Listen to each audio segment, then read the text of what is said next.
యేసుక్రీస్తు నామంలో పరిశుద్ధాత్మ ఆశీర్వాదమును పొందుకుంటున్న ప్రతి ఒక్కరికి హృదయపూర్వక వందనాలు తెలియజేస్తూ ఉన్నాను. ప్రతిరోజు కూడా పరిశుద్ధాత్మ ఆశీర్వాదమును మనం పొందుకోవాలి. పరిశుద్ధాత్మని ఆశీర్వాదం మనకు ఉండాలి.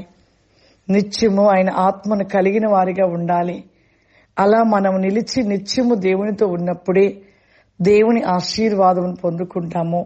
ప్రతి విషయంలో విజయాన్ని పొందుకుంటూ ఉంటాము. ఈ రోజు పరిశుద్ధాత్మ దేవుడు మనకిస్తూ ఉన్న వాగ్దానము దావీదు రాసిన కీర్తనలు 37వ అధ్యాయము 1వ వచనము. చెడ్డవారిని చూచి నీవు వ్యసన పడకుము, దుష్కార్యములు చేయి వారిని చూసి మత్సరము పడకుము.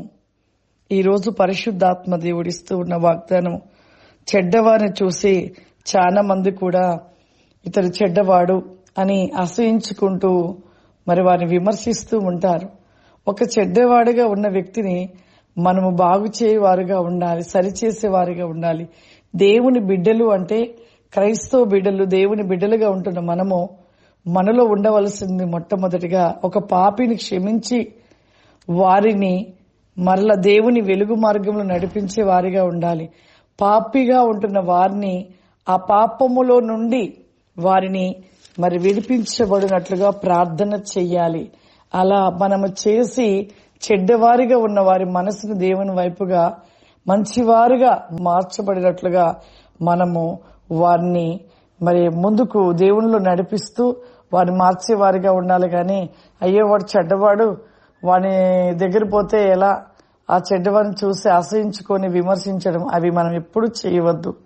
మన దేవుడు మన కోసము, పాపులుగా ఉంటున్న మన కోసము ఆయన రక్తాన్ని చిందించిన దేవుడు, ఆయన కోసం మనము ఒక పాపిని మార్చడము దేవునికి ఎంతో సంతోషం. ఒక పాపి మార్చబడుట పరలోకములో ఆనందము, సంతోషమైన పండుగ వలె ఉంటూ ఉంటదని వాక్యంలో రాయబడినట్లుగా మన జీవితములో అలా దేవుళ్ళు తప్పిపోతున్న వారిని, పాపంలో పడిపోతున్న వారిని బలపరిచి వారిని బలపరిచి దేవుని వైపుగా ఆ వెలుగు మార్గంలో, సత్యమైన మార్గంలో నడిపించే వారుగా మనము ఉండాలి. అలా ఉన్నప్పుడే దేవునికి ఇష్టలుగా ఉంటాము.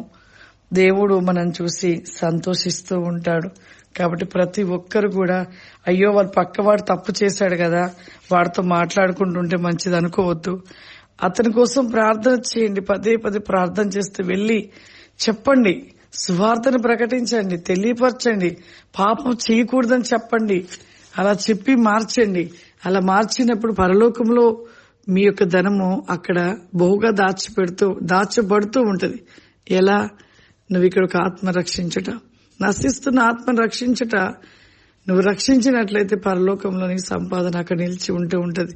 కాబట్టి ప్రతి ఒక్కరు కూడా చెడ్డవారిని చూసి అసహించుకోకుండా వారిని ప్రేమించి ప్రేమైన మాటలు చెప్తూ మంచి మార్గంలో నడిపించే బిడ్డలుగా, దేవుని బిడ్డలుగా మీరు నిలిచి ఉండండి. హల్లెలూయా. ప్రార్థన చేసుకుందాం. సర్వశక్తివంతుడా, దయగల తండ్రి, నీకు వందనాలు చెల్లిస్తూ ఉన్న ప్రభువా, పరిశుద్ధాత్ముడా, నీకే వందనాలు నాయనా.